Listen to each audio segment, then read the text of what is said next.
Donald Trump claims that America has supplied far more military aid to Ukraine than Europe. That isn't true. In fact, Europe has supplied about 60% of aid, America 40%. In practice, both sides have supplied about the same amount of military assistance. But if America were to walk away permanently, the consequences could be disastrous. Europe would struggle to provide all the things that America does, particularly in some critical areas. One of them is intelligence, the situational awareness to see where Russian aircraft and forces are on the battlefield, and the tactical intelligence to be able to strike them, particularly at long range. Another is those precision strike capabilities themselves. For instance, the GPS-guided rockets fired from American HIMARS systems.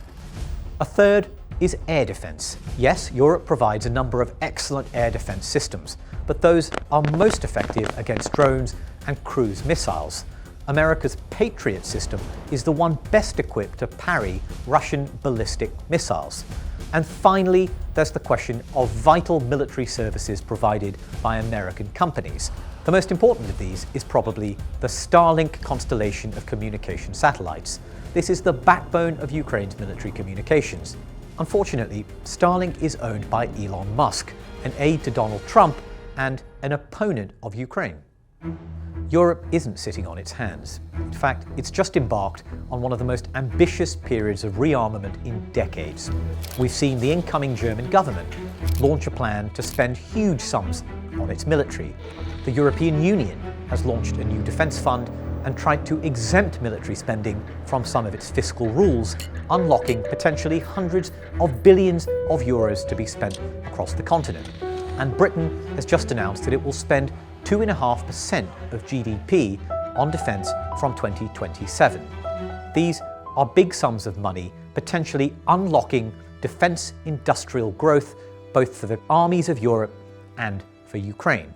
But that could take some years to come fully into effect, so Europe may not be able to offset the loss of American aid. But what it can do is buy Ukraine time.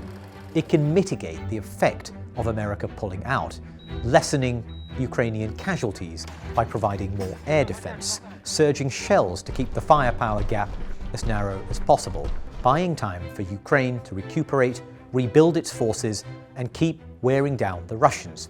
From a European perspective, there may be another advantage.